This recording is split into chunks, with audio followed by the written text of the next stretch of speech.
good evening. Welcome back to Celtic World Order for the first of the new season, the first breakdown of this fine new season. Plenty to talk about, plenty to get our teeth into, plenty to be optimistic about, and can't wait to do it. I'm sure everybody else that was watching is feeling the exact same way as I'm at right now. Positive, upbeat, ready to go, ready to kick on. Fourth game in a row, 4 goals on the route to hopefully 4 in a row. You can't say any better than that. And it's a wee full house today. It's a nice one. Up top with me as always, it's my bearded brother. It's the OG. It's my right-hand man. It's Paddy Boy. And there's a nice surprise man down in the bottom there because I've got an old friend here. This is one that we've been talking about for a while, Regan. We've been talking away. You've wanted to do something with me. I've wanted to do something with you. So it's Regan Stevenson, a very fine, young and informed individual that you may well also recognise for the Boise Bus. Regan, it's brilliant to have you here. How you doing, my man?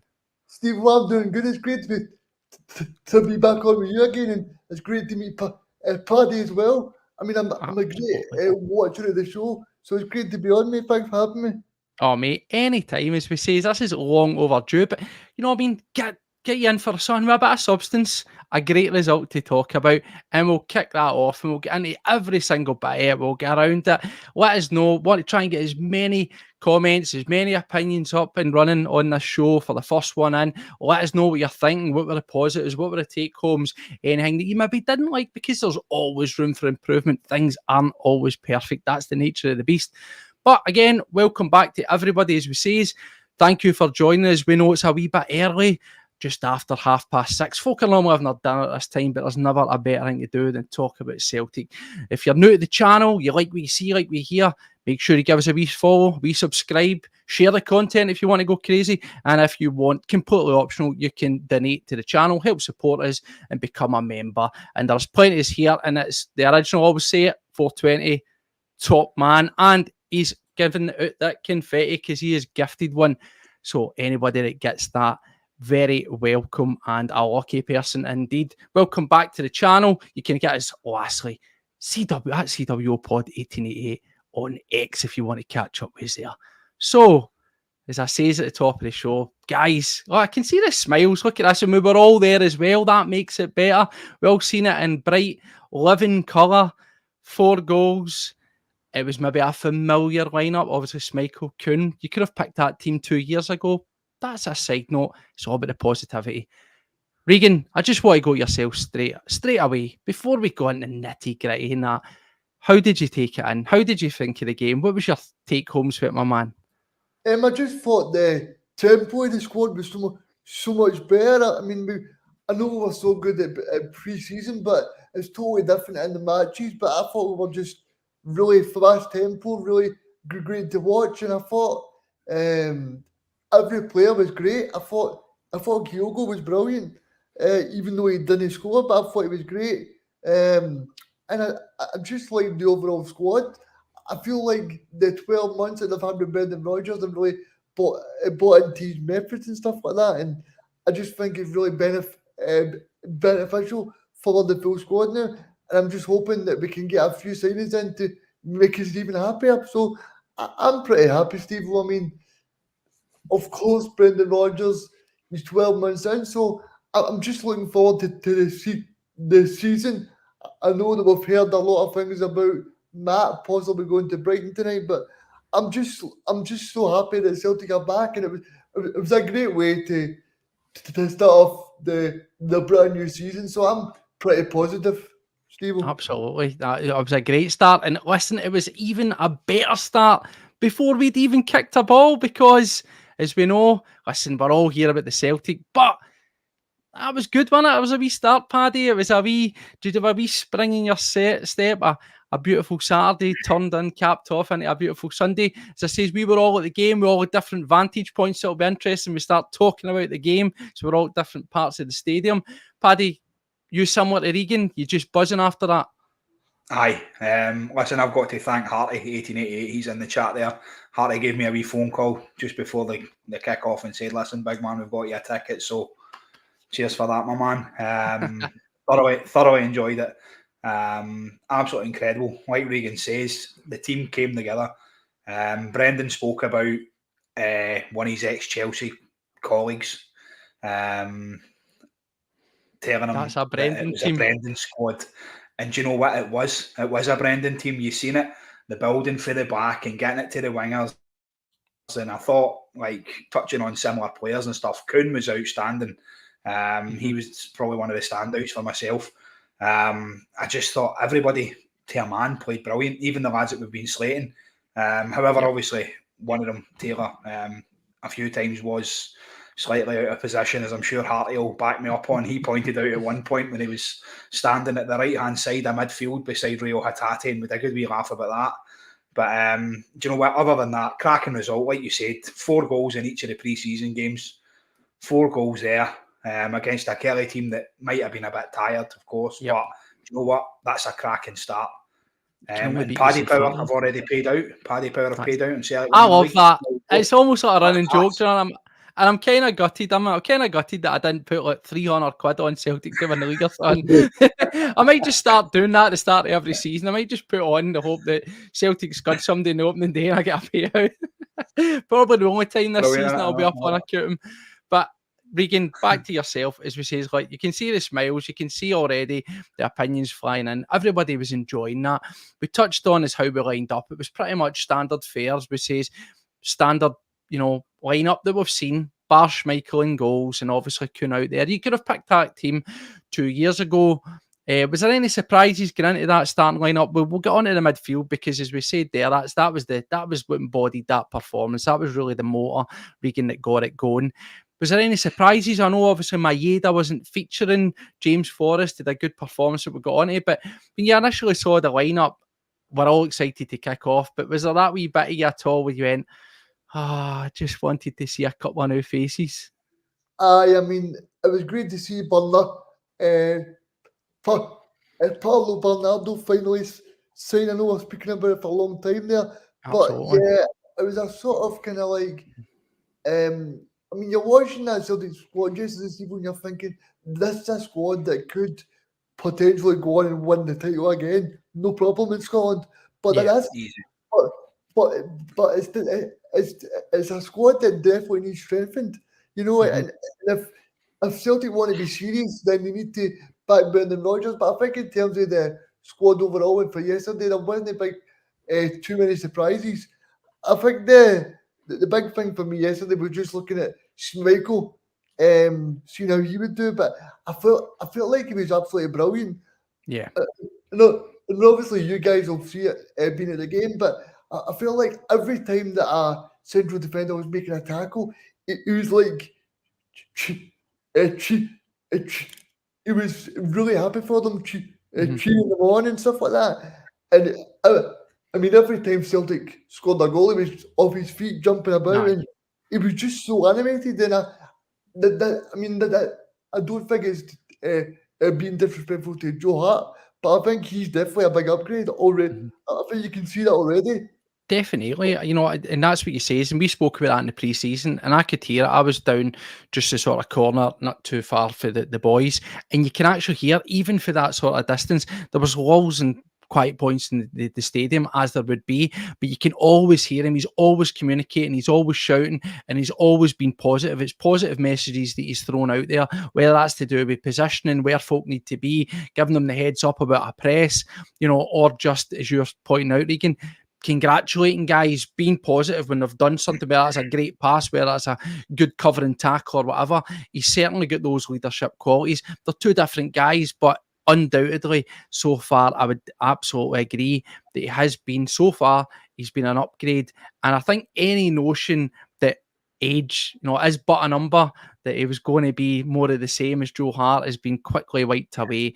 He looks as if moving forward, he's going to be fantastic. Even with some of his range of passing as well, Paddy, that we spoke about, some of those out balls, he was firing in quick, sharp balls directly into the centre circle to get us moving up the park, when previously we would maybe do that passing it along the back. So that was nice and positive to see as well. And as you touched on, that constant flow, as Collins would say, the passing, the intensity, the tempo, it was all there. It was good to see. We spoke about this, Paddy, and we said how when we played those friendly games, we were playing against teams with a far more advanced line, and the passing was so purposeful. We were able to just sweep the ball forward and never really have to revert to a back pass, a side pass, or that. There were stages where that was maybe not quite as flowing as it could have been, just simply by what we spoke about with these teams coming to Celtic Park and sitting in. But on the piece, it looked the same, didn't it? The DNA was there, a lot less laboured, and particularly when we're getting ourselves to the front, the sort of last third of the pitch, we weren't stopping, very little backwards passing. That's the way we want to play, isn't it? And do you think that's, we've proven if we can do it against a stuffy Kilmarnock that we shouldn't have any issues moving forward with other teams in the league? Not at all. There was still the intensity, like you said. Michaels was doing the Joe Hart thing, shouting at the ball boys, give me the ball quick, and then getting it out. There was no messing about. We had a wee joke about that as well. I says, it's just like Joe Hart's back in goals. Look at him go, he's getting the ball quick and he's getting it out there. But like you said, the range of passing for the big man was absolutely unbelievable. He just pings it about. There was a few chances when the Killie boys kind of coming in on him, and he could have made the easy pass out to the right to Alistair Johnson, I think it was, but instead he kind of lobbed it out to the left towards Taylor, and actually we got an attack out it. You're talking there as well about the team lineup being picked. Like I said, myself and Harty sitting at the game, we had basically picked our team, and the only one that surprised us was James Forrest. We had Palman instead of Jamesy, but do you know what? Fair play to James again. He come in. I thought he wasn't as direct as I'd like to have seen him. Obviously, Kuhn on the other side was very direct, getting to the byline and getting the crosses in. And obviously, when he cut back, he did a bit more damage than Jamesy did. But do you know what? All in all, a great performance as well. He was the only one that kind of, for us, was the one that we didn't pick in the team sheet, essentially. But do you know what? Cracking going forward. And he proved his worth, and that's what we're going to talk about. So, Regan, we'll just start to get in about it, because, as it says, it's a midfield masterclass that's dominated that game, that's killed off Kilmarnock, it's killed off a challenge. Everything was ticking for the midfield. That's an old cliche that you win games in the middle of the park.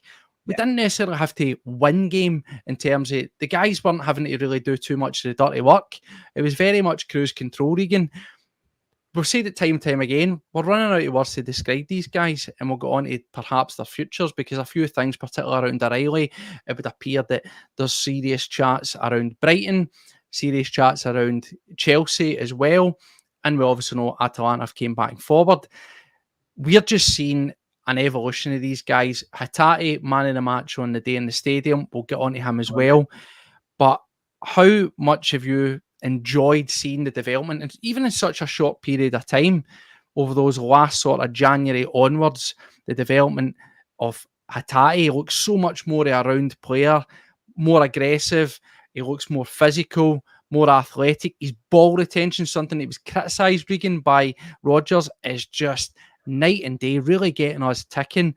We said we don't want to lose O'Reilly, we said we don't want to lose Hatate, but we find ourselves in an absolute pickle here, where we have arguably the best midfield three in the country and real top quality that could step up into Champions League. How imperative now, and how much a statement is for us to try and keep these guys all together as a three, mate? Yeah, I think it is important, because I think as well that Brendan Rodgers has took these players to a totally different level altogether. Steve, I think it's important to mention as well that I think that's why you pay the big money for Brendan Rodgers as well, because okay, I'm supposed to call it, but I think that Brendan Rodgers has been there and done it in the Premier League. He's won so many trophies and stuff like that, and I think as well you also see him in the pre-season match. He's really talking to Rio in particular, saying what he can do better, what he can do well, and stuff like that. And I think that he's just really buying into what Brendan's telling him, and I think in terms of McGregor as well, I think everybody just expects him to do what he does. But you need to remember that these guys, to be able to do that over and over again, I mean, it's just so enjoyable to watch. I think especially being in the stadium. I mean, sometimes when you're watching it on the TV, you don't actually realise just how important these type of players are. Yeah. And I think in terms of the whole squad. I think we've got a really nice, but I think the balance of the squad is so much nicer. You know, I think that all the players they kind of bounce well off each other. I think they know their role, they know what they're supposed to do really well. And I think if you look at Celtic's place as well, Celtic don't need to sell any of these players. No, definitely not.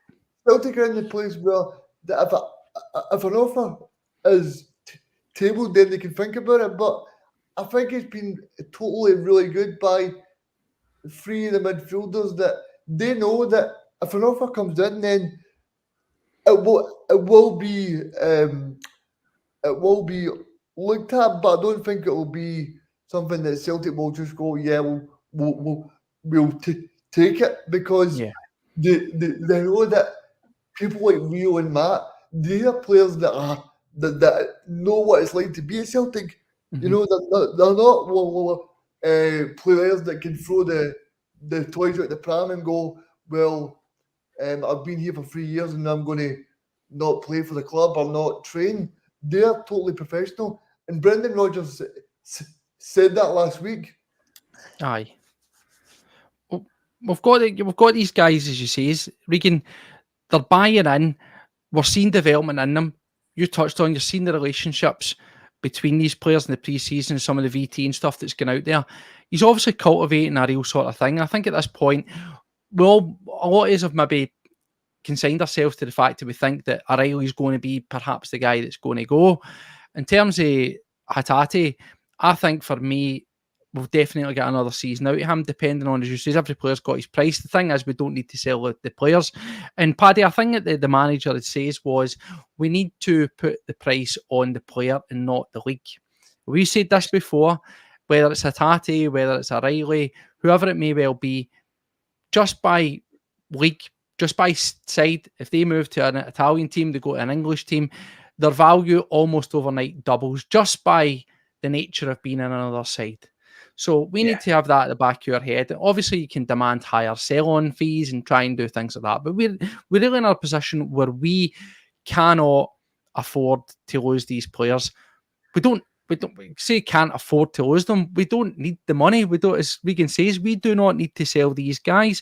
In terms of making a statement, in terms of pushing on, do you think it's going to be difficult for us to hold on to these players between now and the end of the window? And in terms of if we were to keep holding them, is that maybe more a statement of, listen, we need to buy players, we need to develop, as Regan said, as well, as you've touched on, as I've touched on, but without saying it's like a new signing?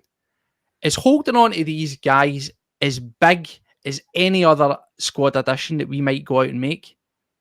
In my opinion, Matt O'Reilly can't be replaced by just going out there in the summer and spending going out there just now and spending 6-7 million quid or maybe more. I don't think we can replace him as a player. What he brings to that team is absolutely unbelievable. Rio as well, you know, I'm the guy's biggest advocate. I love him to bits. I think what he does in the game is just absolutely incredible. And he showed that there as well. John commented as well, saying about the breaking up of the play. I just felt like every time Killie got the ball, they didn't want it. They knew they were going to have somebody snapping at their heels. They looked uncomfortable on the ball because Celtic were so intense. It was kind of back to the old Ange style, like pressing and pressing and pressing, just so that they were like, all right, where do we go now? And it was a lot of nervous passing and stuff. So I just thought the midfield absolutely owned it. And if we do lose them, any of them, I think they'll be very hard to replace. I still think we need another one in there. Obviously, just having Bernardo as a backup in that position is going to be a bit of a struggle. We didn't see Bernardo. We did see him on the touchline. We didn't see him getting on the pitch and those changes that eventually came. And that's the thing. We talk about the quality. You said this as well. We've all said this. And Regan, in terms of that, keeping hold of these guys, it's going to be hard. The likes of Atalanta, Champions League football, they've got that. Are you a wee bit with these recent reports, just to sort of touch on that matter at the moment, are you get any level more concern? I know you're a big sort of English football follower, just more of your wheelhouse. Obviously, we've seen Chelsea. They're very much a team with plenty of money in the bank, but in a massive stage of transition. And as for Brighton, they seem to be a very appealing mid-level team, if you want to call it that, down in England by nature, the way they play the game and what goes on. Is these guys kind of sniffing about? Have they got any? Is that get your hair standing up, men? Do you get any more concerns over them versus an Atalanta, for example? I think Brighton are a great example because you look at players that go to Brighton. See, after they go to Brighton, they usually go to like a Man U or a Spurs or something like that. So that's probably something that you look at because Brighton's probably got a really good selling point for a player. They probably say to them, well, all you need to do is look at the previous signings and see where they are. And I know people say, well, if you choose Celtic over Brighton, but I said the same thing when Brendan Rodgers went to Leicester. Mm-hmm. You know, well, isn't it about that Leicester are bigger than Celtic? But Brendan Rodgers knew that see that season that Brendan Rodgers got appointed. They just want to win the title. So Brendan Rodgers knew that was a team that was ready to get into Europe, and he did that by Leicester. Mm-hmm. So I think people sometimes just look at Brighton and all of this and don't actually realise that Brighton are signing really good players. They've got a progressive approach, and I think that would probably be very appealing. But what I would say as well is that I think it would take a Scottish record fee. I think it would probably take 28 million, I would say. I'll take that. I mean, I'll take it. I would rather not have it, but if that's going to be the fee, then so be it. And I totally agree. And I think this comes back to, as you say, play the fee on the player and not the league. See, also, Stephen, when you're talking about like Celtic's midfielders, I think Brendan Rodgers would say the same thing when he did with McGregor. Remember when Tierney went to Arsenal? Yep. And Celtic said, we're not going to sell two big players in one window. I don't think Brendan Rodgers I don't think he would let Brighton take Matt O'Reilly, plus he would let someone else take someone else from Celtic, because I think you don't want too much disruption to the team as well. Absolutely not. Let's get ourselves back to the positives then and forget what might happen, because there's a lot of people that are rightfully saying don't think any of them are going anywhere. What I would say is when you look around that team, Paddy, and you saw the way that we're playing, there's a real togetherness. You know, we've seen that transition between the end of last season. We carried it into the pre-season cup that we somehow managed to win. We were sweeping all comers aside. But the one thing we keep saying is the midfield, it's the way we play, it's the positivity.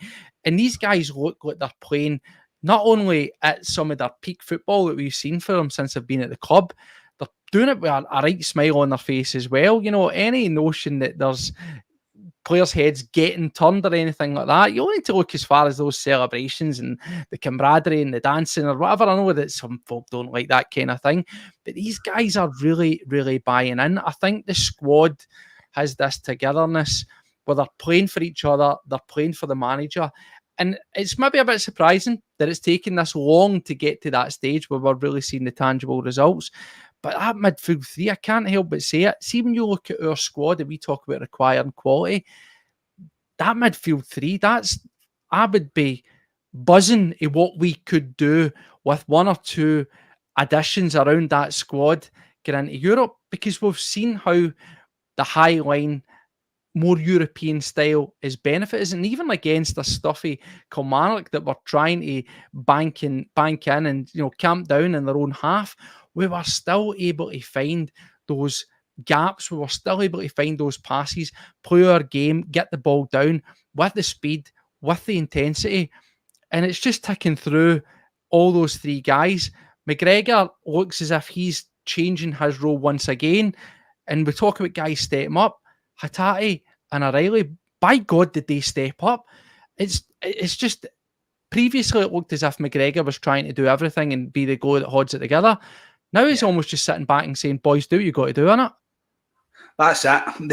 The guys have got the talent, and I think that's been shown throughout the pre-season, the talent that these guys have got. And do you know what? During pre-season, you pointed it out. It looked as if they were enjoying it. They were really, really enjoying what they were doing out there. And I think Brendan's given the players that wee bit of freedom. And you've seen that as well, the moving about. The Ginger Maldini, there's a few people talking about him in there.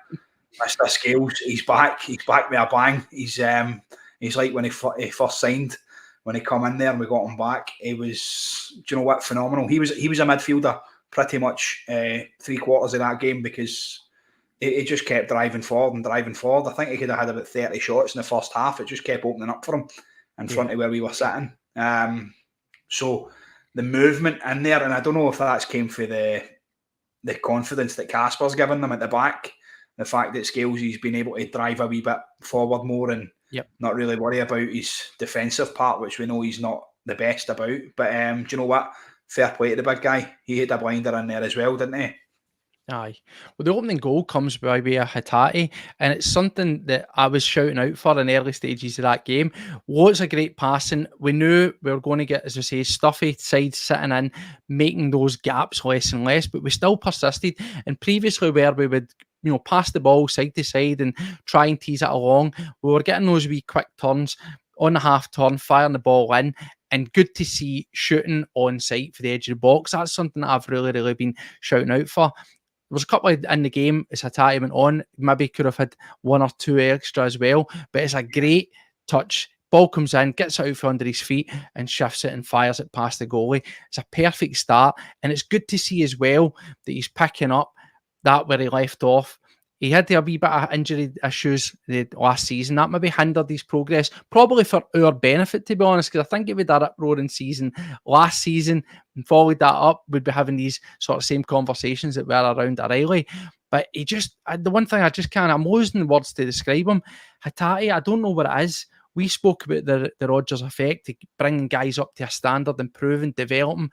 Armstrong being one, for example, that we really saw a transformation in his previous tenure. Obviously, we had McGregor, we had Tierney. Hatate just looks more complete, does he not? Stronger, more physical, far better awareness of those around us, and he's certainly not wasteful as well. Everything he does just seems to have a wee bit more purpose, and it's levelled up.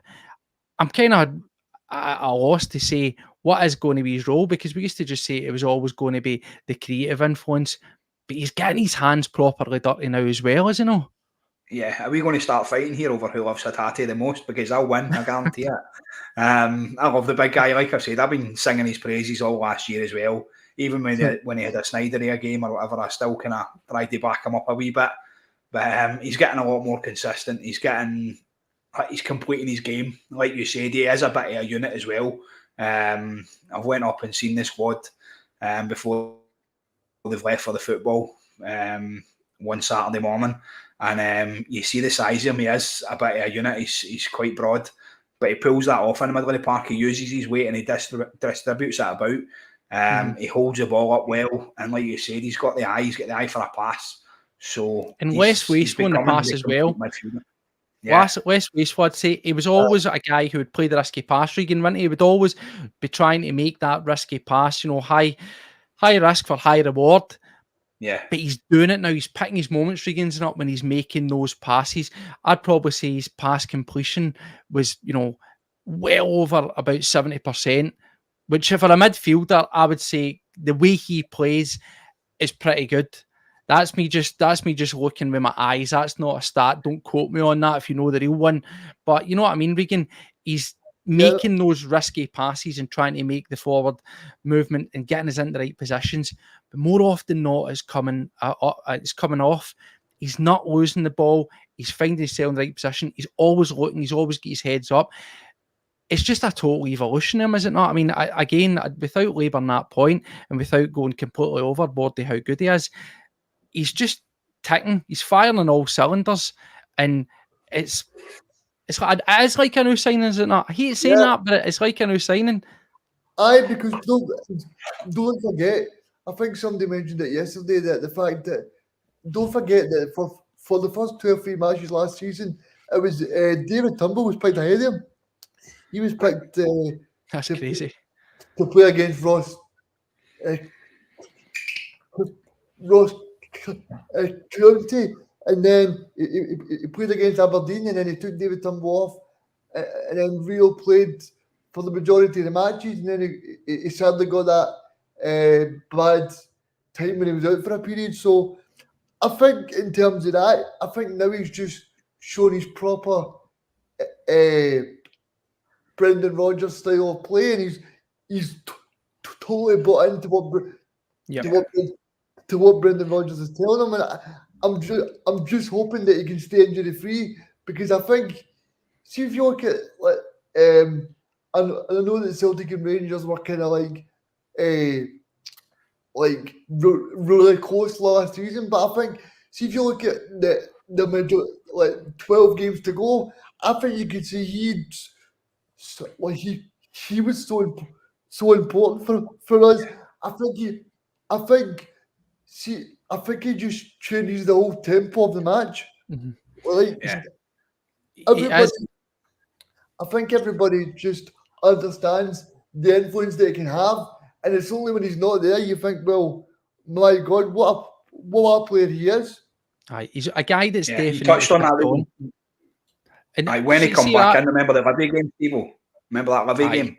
I scored that game. When he come back, unbelievable. He was unplayable that day. Honestly, he couldn't have played any other player in that position. He come on and everything went faster and it went forward.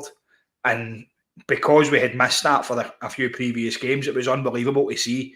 And that to me was the pivotal game in that season. That's when everything turned around for me. When Hatate came back from his injury and played that Livy game, everything just went quick together. And went, right, that's it. We're going forward.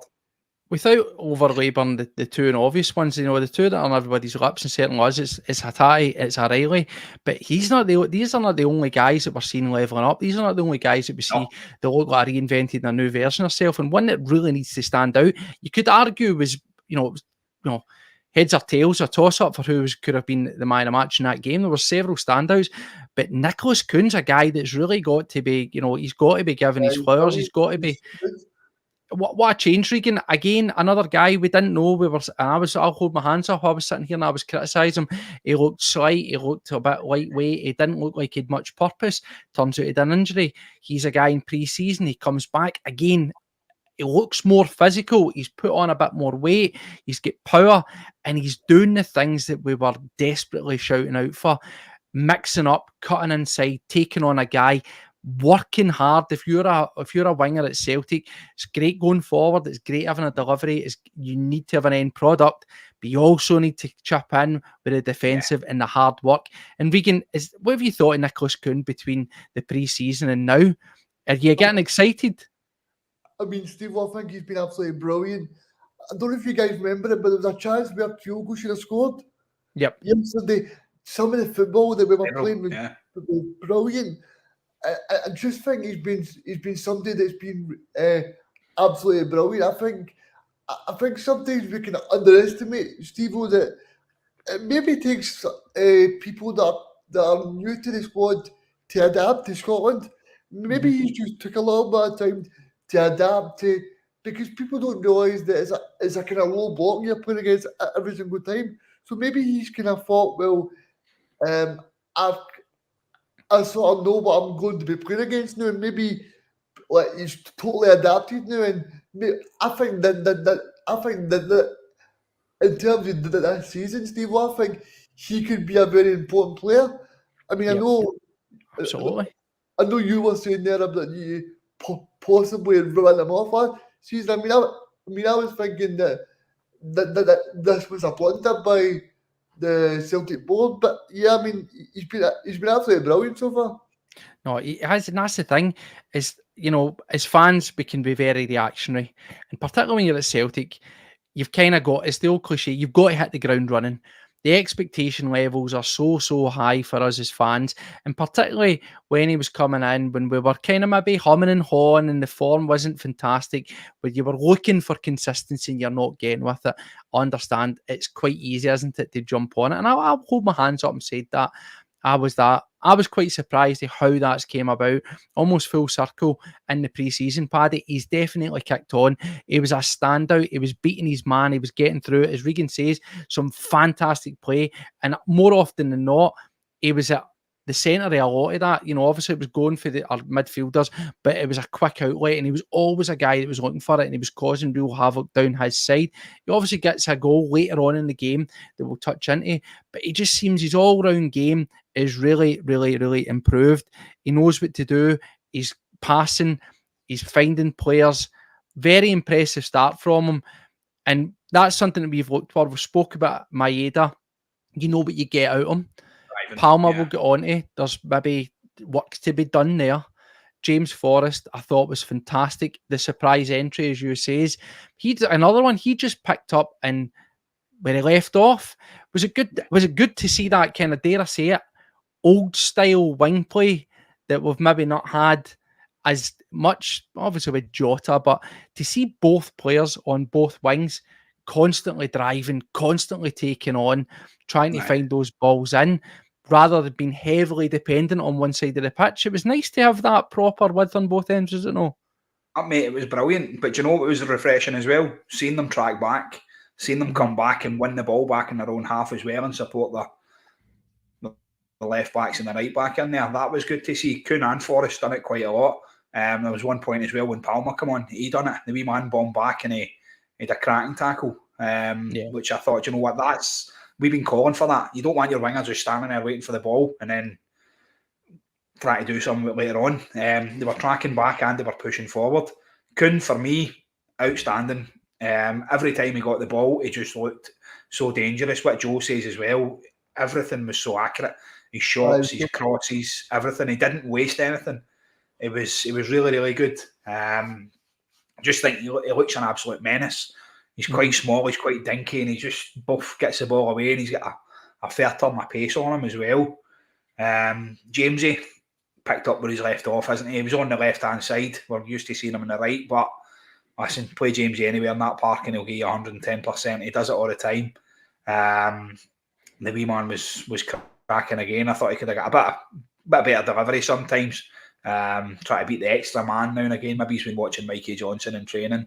I don't know, but do you know what? Outstanding.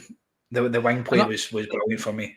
It was, and another thing that we needed, and we spoke about this in the tail end of last season, we needed that wing play and that creative influence for the benefit of Kyogo, because he was starved for large periods. He again's another guy pre-season and even into yesterday. I was quite impressed by him. What was your thoughts on him for your take, Regan, for where you were watching? Were you impressed with Kyogo's play? There was a couple of chances, obviously, in the first half. There was one where he came through and he kind of tries to chip the goalkeeper. Very unlucky with that. He gets a few shots off as well. He's another guy that, are we playing to his strengths, or is it just a case of he's reinvested, he's back in, he's believing in what the manager's selling? Because I was very impressed with what Kyogo was doing. And yes, he maybe wasn't on the ball every 2 seconds like some of our midfielders and that we've mentioned, but he was chipping in, and he looks as if he's another guy that's added extra strings to his game, as you know. I think yesterday he just looks so much more effective. I think every time he went forward, he just looked at it as if he was going to do something very important towards helping Celtic. So, no, I think in terms of him, I don't know if it was maybe going from Brendan Rodgers to Ange Postecoglou, because that's all Kyogo's really known at Celtic. So yeah, I think I don't know. I think Kyogo's probably just adapted more to what Brendan needs, and probably he understands now what Brendan Rodgers expects more, and he knows that like, even if you look at like the 2 wingers that Kyogo's now playing with, James Forrest and Nicholas, we just spoke about. Well, see, when Kyogo first started, it was Jota and Leah Labada. So Yep. it's maybe took a little bit of time. I think it's took a bit of time for him to adapt to that as well. So I think Kyogo this season is going to be a totally different player. I think he's going to get a lot better, and it's only great news for Celtic, because I think probably Kyogo is probably thinking that this squad now is in the best place from when he joined. Yeah, that's the thing, as you say, is we actually forget. It's easy to forget how much service he was getting with guys like Jota and guys like Abada. Whether you think Abada was on the same level of Jota is irrelevant. With great service coming in for both sides, and it's with Rodgers in this side, he's getting it later on in the last season, and we've kicked on. It looks like we've been able to find that, and these guys that are playing around him have really found that level, and the chances were coming, and probably by the point we're approaching half time, the 1-0's probably flattering them, to be honest. Plenty of possession, plenty of probing and pressing, getting some shots off, some unlucky turns, but the goal eventually comes. The second one's about 40 minutes in, and guys, hang it up in the Louvre, because it's a collector's item, is it not? We get a corner and we score from a corner. Unbelievable stuff. But it's a great header for Scales. And as you said, Paddy, he's a guy who he's been much maligned at times. We've given him his criticisms. We've also given him his praise. But he had a very, very solid game yesterday, I thought. And he took his header well. Plenty of power. Timed his run perfectly and fires it over at the keeper's far post and in for 2-0. It's probably the bare minimum that we should have had by that point. All-round play for Scales. What did you think, mate? As we said, we were a bit worried about teams sitting off, letting him carry it into the midfield, which he was doing, and thinking that was going to slow down the way we play. It was actually quite the opposite. It was actually quite a foolish mistake by Killie to allow him to run in, was it not? Aye, definitely. It was refreshing to see it. I kept saying to Hart, he was sitting there and I'm going, up, here he comes again. Let's see what he's going to do now. And like I said, he was driving in there and they were stepping off him. Every time he was coming in, he was driving forward. They kept kind of stepping back and just giving him that chance. And the big man, fair play to him, do you know what I mean? Got on the end of the corner. Like you said, hang it in the Louvre. When was the last time? I think somebody sent me a message saying the last person to score for a corner was Stan Varga. Which I don't know if that's true, but it wouldn't surprise me. We're not far off, eh? I think it was actually Stephen Welsh a couple of years ago. Against Aberdeen at home, I think. That's right. Yes, it was. Was it not opening day of the season as well? Was that not opening day header? That's right. But no, Scales has been good. Scales has been good. We can't fault him in terms of he step him up and he's making himself count it. In the fullness of time, yes, we will need something stronger there. We know it. But I thought he had a very, very good performance yesterday. Scales, at this moment in time, whether we like it or not, whether you think it's the answer or not, undoubtedly, he is the best partner that's at the club, I would probably say, for Carter Vickers, is it not, Regan? Or is there any pretender to the throne that might still be somewhere in the deeper echelons of Celtic Park? No, I think people are probably overcritical because Scales is a homegrown kind of player. But I think if you look at what he's done the last 2 years now, I think he's been great. I think people can be overcritical, stuff like that, but you need to realise that Scales went to Aberdeen and then he got through in the deep end, and I think he did very well. That's a Celtic squad that went to very difficult places last season. They went to Ibrox and won. They went to the final and won. They beat Aberdeen in the semi-final and won. Scales was playing every one of those matches. He was involved. So I think as well that you need to realise that these guys are stepping up in big, massive moments as well. And you need to credit them for that. But I think it was interesting as well that Bielka and Nawrocki, both of them were not in the squad. So I expect us to sign a centre back, Steve-O, because I think it's very important. I think Stephen Welsh might go as well, because I know there's been interest in him for clubs as well. So I think we definitely need a centre back. Yep, definitely. But listen, it was good, and Scales will continue. As San Fran says there, you know, he keeps on improving just to spite folk, guys. You know, these guys sitting here on the internet talking away, armchair managers, but no, he looks comfortable in that system, and the way that we've been playing as well with us. We speak about Kasper Schmeichel. We talk about that confidence behind him. Yes, he was getting a lot of the ball and he was driving and he was still finding his passes. He actually did, again, a very good, I looked at his stats. He had a very, very good passing ratio. He was, again, 70 odd % passing success for a full back. That's fantastic, because we're not talking about just side to side. He's right or he's left. Proper incisive passes, trying to find guys and trying to get us up the park. And that's good, but we're taking the burden off him by having the Schmeichel availability in the back and his range of passing there as well. Very, very positive first half. I felt getting in at half time, it really, really did flatter him, didn't it? We probably should have had a few more up. It was quite interesting because in the fullness, we'll get to the stats at the end, where McInnes says that he thought that the scoreline actually flattered Celtic, which I'm not really quite so sure what he was watching there.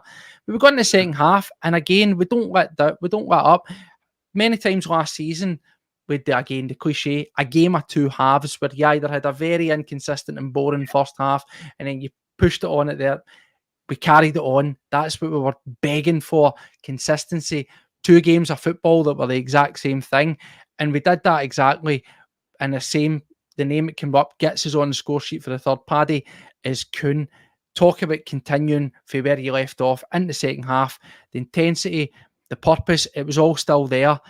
He maybe could have scored before he got his third, but it's a great run, great power, isn't it, to get yourself in. Cuts across, dare I say it, McGeady-esque, runs across the face of the goal and takes the shot off, aided by a deflection, but does it matter? Nah, not at all. If anybody deserved a goal by that point, it was Nicholas. He was everywhere. Like you said, he'd hit the crossbar. He had a chance saved by the keeper. It was just brilliant. And it was a joy to watch. It really was, seeing him driving in there and pressing constantly. Like you said, I don't know what game Derek McInnes was watching, but I felt like it could have been 5 or 6, never mind just the 4. And I thought our centre-backs could have played with their slippers on, to be fair. Very easy enough, and a great finish for Nicholas again. No, there was no threats as well, was there? I mean, you've got Big Vassell up front, big unit. At times, I think it's the only time I've ever seen it where I actually thought there was periods where Big Carter Vickers was getting out muscled. He was having a right battle there, but no, there wasn't the centre backs. It was slippers out time. Was it no? Absolutely nothing to do. Guys are just cruise control the whole game.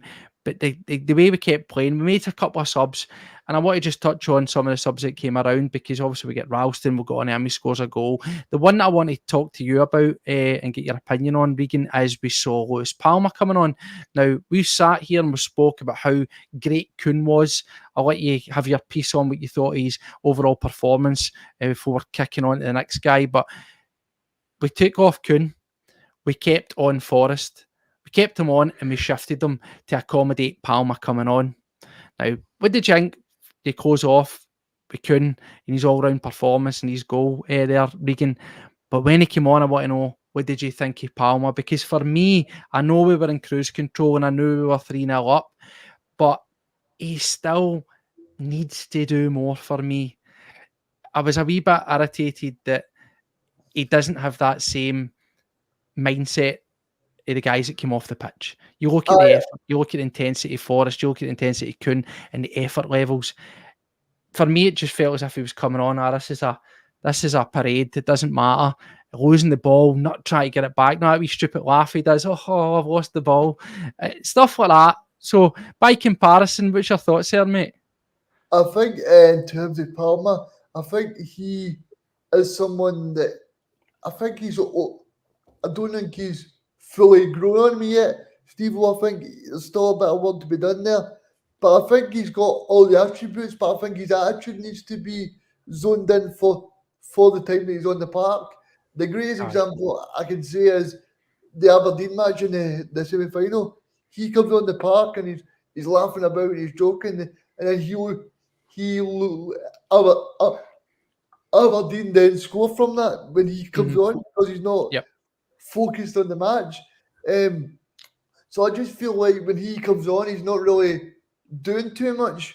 He's not impacting the match. But I do think this is a breakout season for him too.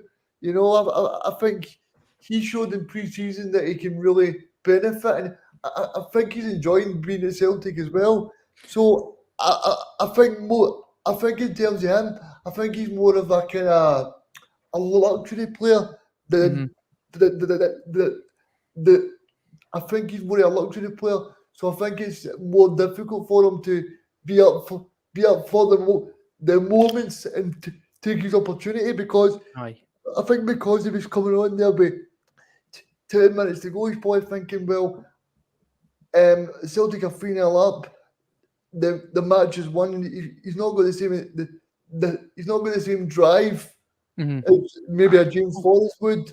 See Or with that, Regan, just to give you a wee food for thought then, I hear exactly what you're saying, and that's what I was sort of kind of touching on a wee bit there. Not to criticise, it's the first game of the season, as I said there. You know, I've seen the comments. It's still the first game of the season. They looked off it, and it is still the first game. We're not criticising. We're not crucifying somebody here. We're just talking broadly. Yes, we've seen in flashes the great things that he can do, and there's definitely potential there. All I'm saying is when we look at the pre-season and we look at that game and the time that guys like Kuhn got in the park, by the times that Forrest got in the park, and we saw the level of intensity that they were showing, the attacking aspects, the tackling, they're getting their hands dirty, just their all-round mindset, the way that they're playing. It's slightly up to me because, as I said, similarly we're talking about the friendlies. When I said friendlies are a training exercise, but it's to improve and work on the deficiencies and things that you need to do in your game.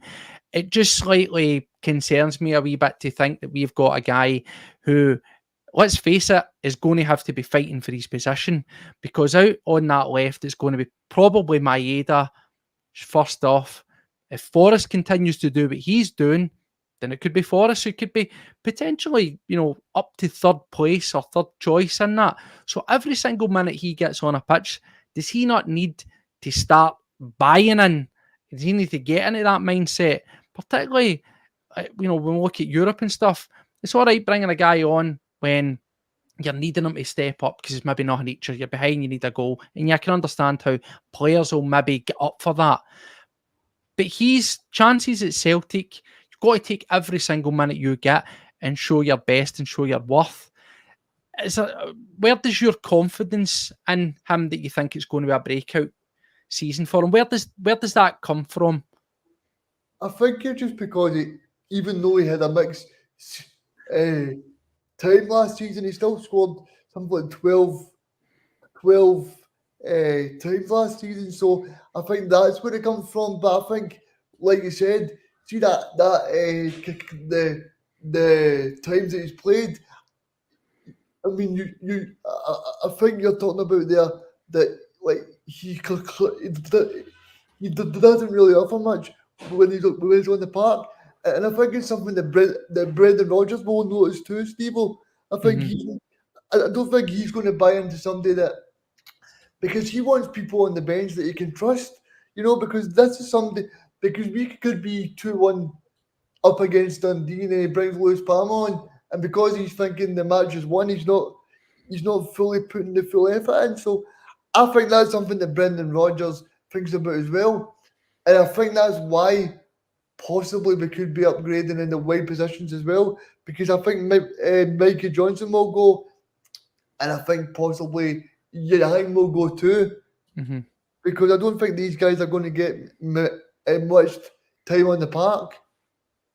Were you surprised, Paddy, that neither of the two that Regan's just mentioned there, Mikey Johnson, gets that he gets a chance?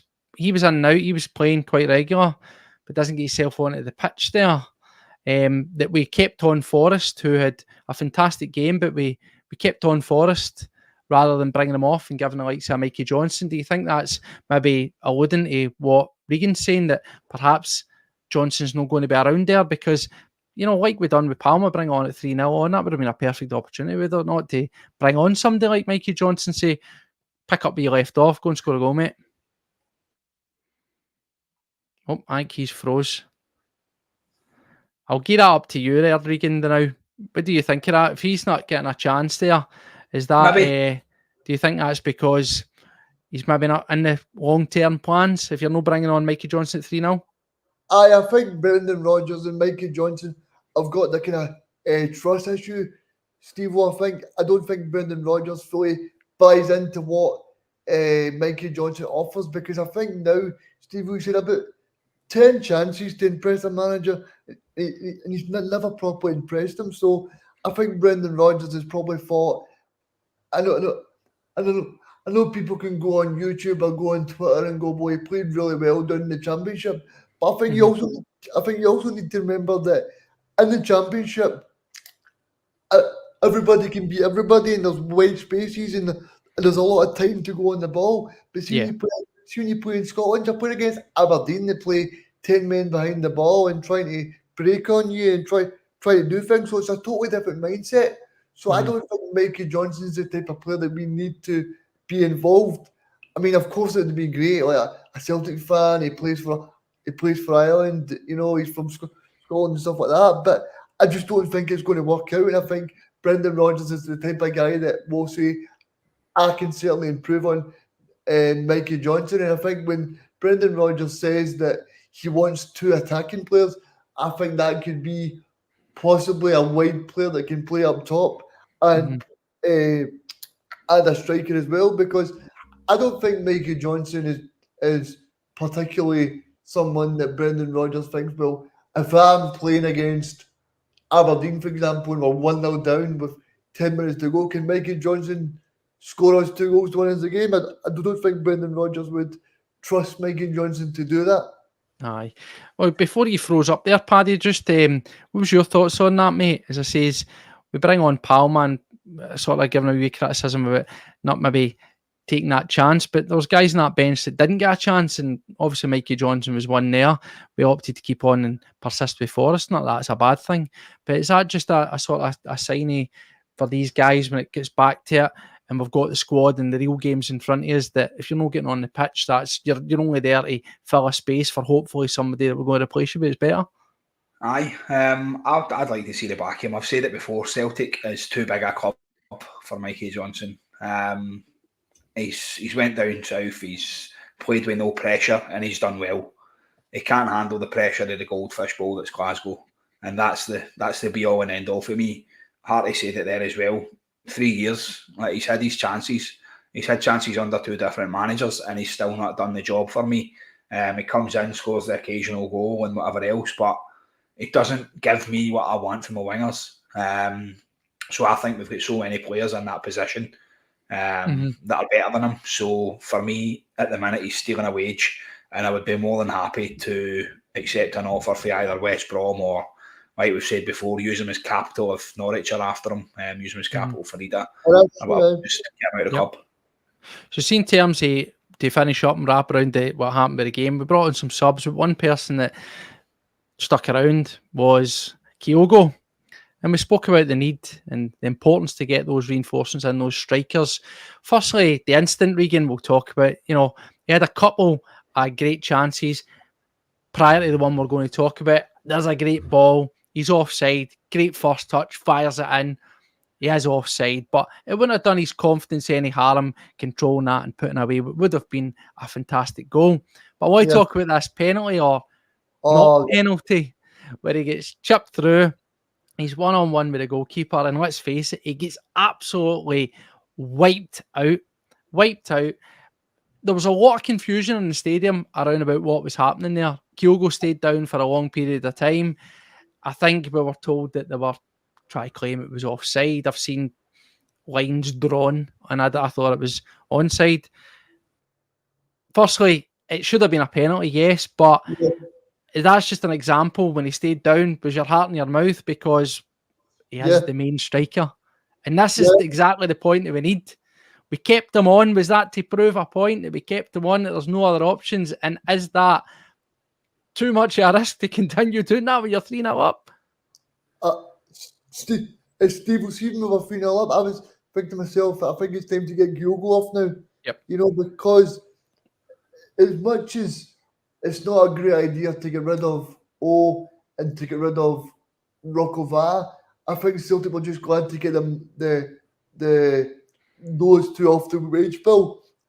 But I think it's so important to get someone in to back up Kyogo, because you don't want Kyogo to play 90 minutes. Of course, it's great to see him, but you don't want him to be playing too much, especially because he's had that shoulder injury as well. So definitely, I'm just kind of hoping that soon we'll be hopefully get that news that Celtic and Norwich have agreed a deal, because I think he will become a Celtic player.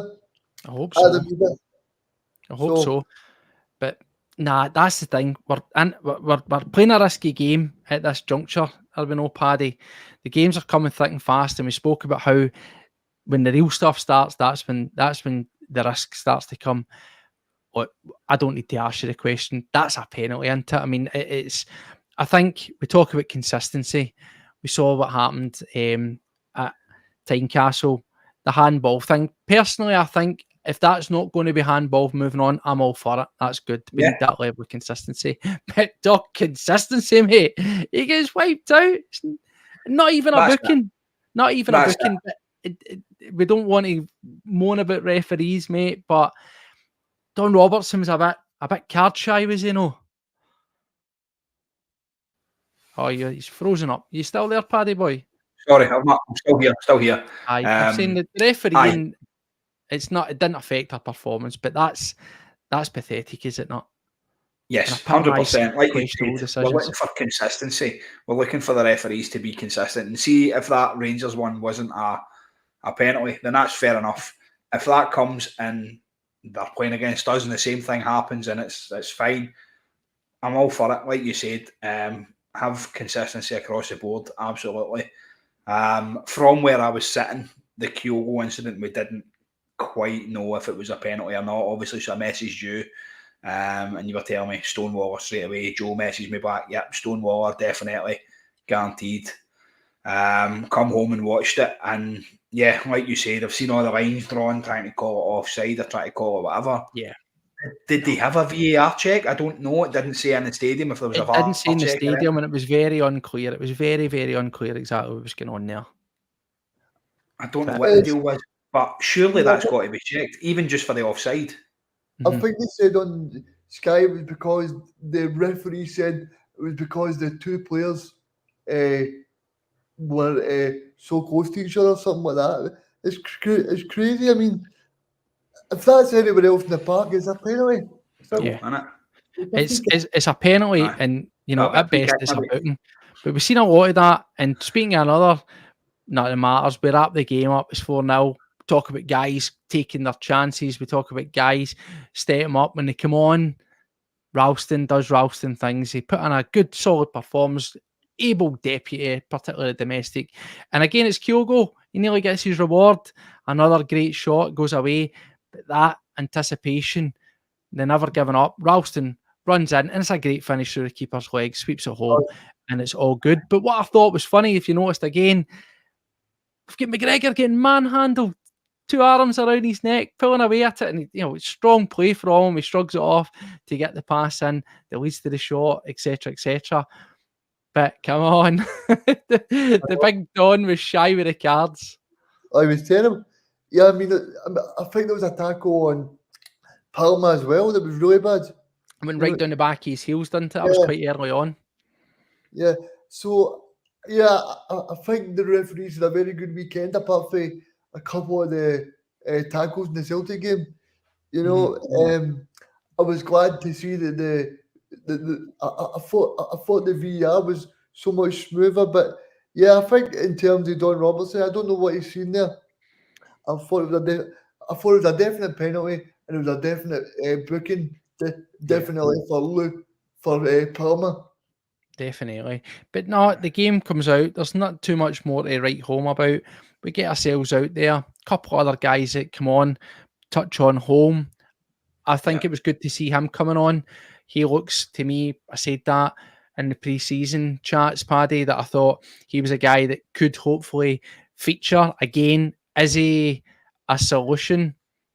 Probably not. Could he be an option? Absolutely. And it was good to see him coming on.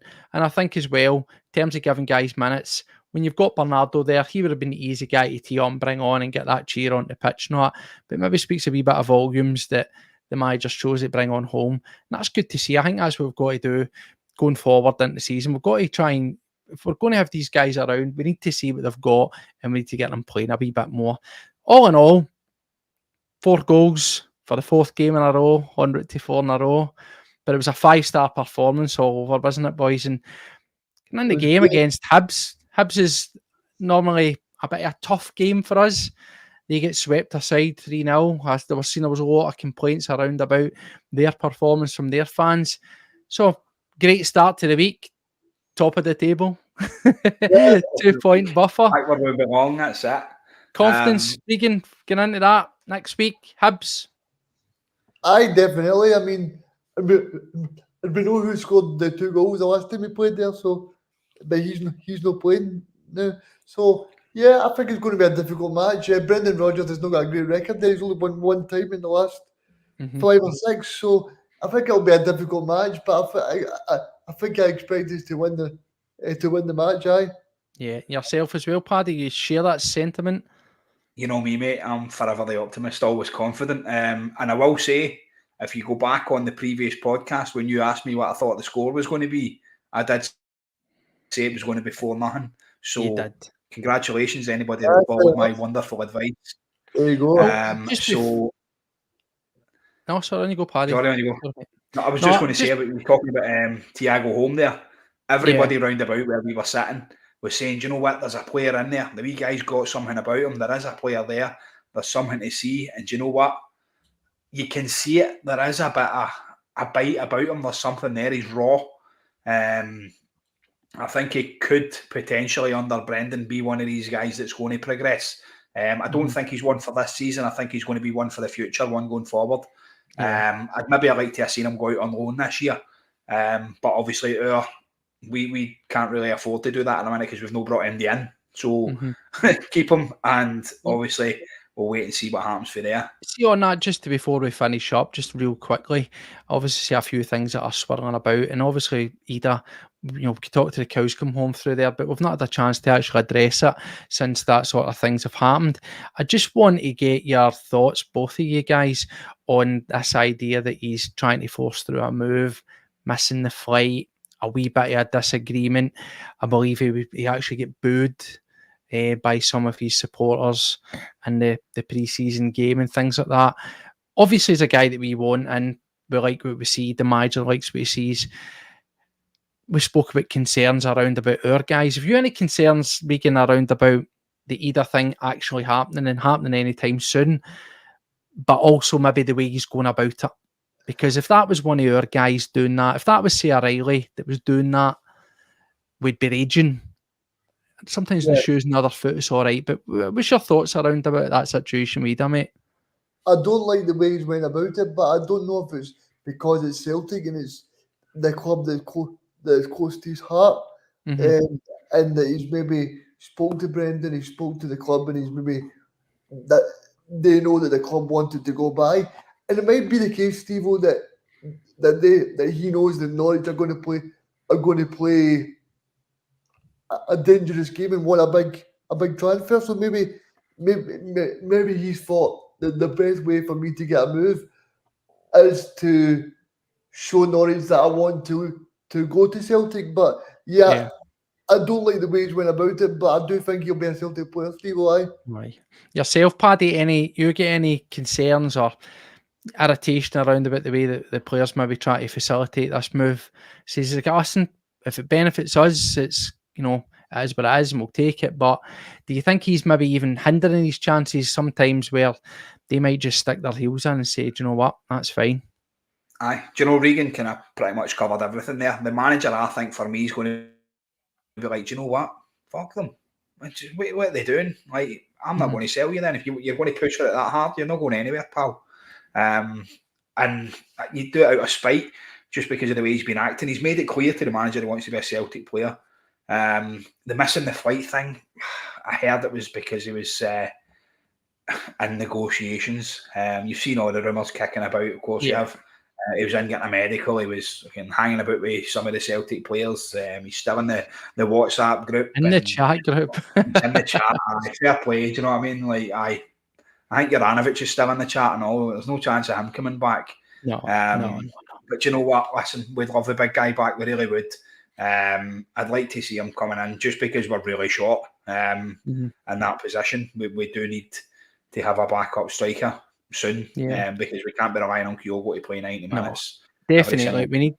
We need to see that. The manager re-echoed the sentiment when he was asked. I think they asked him, are you trying to send out messages and all that kind of stuff? And he kind of rebuffed it, did he not? He was very, straightforward. He's been consistent in his message. I've had the chat.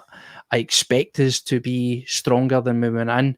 And certainly that's the key point here. We need to be stronger coming out this window than when we went into it. At this moment in time, we are a wee bit short. I would say that continues to be the case. Stevie Kenny's been putting this up here where it must be happening as we speak right now on the social media, that this is sort of swirling about. We don't need to go back into that. We've gave the pros and cons for the likes of a Brighton move. But if we are going to be coming out of this window stronger, it's got to be with everybody that we've currently got in the squad, I would say, plus a few extras, is it not? Yeah, 100%. We do need it. Like you said, we spoke about all the positions. We need a centre back, we need a left back, we need our midfielder, we need a striker, and probably an winger. And when you look at it, you're like, we need the arse of a good squad, basically. We've got potential. You've shown it. We're playing well. We're playing consistent. We've scored, like you said, 16 goals in 4 games now, is it? It's incredible. We're playing really, really well. But we still need that. I had spoken about it before. We need the consistency. We need to be taking off a player and bringing on another player of that calibre, like for like players. And I don't think we've got that at the minute. Well, that's us just went over an hour, so thanks to every single person that's joined us. Before we go, Regan, I just want to give you the last word as our guest. What's the expectation between now and kicking off against Hibs, mate? What are we getting? What does the week look like for Celtic? Are we going to get any quality in the door before now and then, mate? I think we'll get someone to challenge Greg Taylor by the end of this week. I think it's probably a priority for Brendan Rodgers. I thought Greg Taylor had a great game yesterday, but I do think it's important that we strengthen that in that place as well, because we need to remember as well. Brendan Rodgers mentioned it yesterday. We're playing an extended Champions League format as well. And see if you want to progress, it'd be great if we could pick up the 3 points in the Champions League, and then the second left back, whoever it is, he slots in for the match at the weekend, and then Greg Taylor slots back in. And it's no disrespect to anybody that's playing, but everybody that is playing football knows that you need someone there to challenge you as well. And Greg Taylor knows that as well. That's it. Competition. Iron sharpens iron. If you've got good players around you, it's going to make you better as well. And I think that's a key point. Listen, It's been a good start to the season. Hopefully things can only get better. We go away to Hibs next week. Yep. I'm feeling this week, should I say? I'm feeling positive about that. And an interesting one as well, because our rivals will get to go to their temporary home. So we'll get to see how that one pans out against a rather stuffy Motherwell, who I watched their game as well, and I actually thought Motherwell should have won it. So we'll see. Maybe they'll have tired legs. Maybe they'll have a doing. I know it's not Celtic, but guys, do you think they're going to win tomorrow? Because I don't. I genuinely don't. I don't. Any just predictions just on that? Do you think that's... They're missing John Lundstrom in the middle of the park. And that sums it up. That's why we are where we are, and that's why they are where they are. But now, interesting. We'll have one wee eye on that, I think, tomorrow. I think 2-0 tomorrow. 2-0 Kiev. Yeah, I think I'll go 4-0 because. Yes. Steve, I was looking at. Bring him back. I was looking at the Rangers squad from this time last year. And I think from their point of view, I think they've got weaker as well. I mean, look at the white players. The white players were the second choice wingers, and now they're starting the matches for them. So, and I think I read a stat that Dynamo Kiev have only lost one match in the last 20 matches or something. So they're obviously in a great run of form. So I think it'll be 4-0 to Dynamo Kiev. I'll take that. That will be a perfect start as we go into this week. So anyway, listen to everybody once again. Thank you for joining us. It's been good to be back. It's been good to be talking about the proper football, and it's good to be talking about another 4 goals scored for Celtic.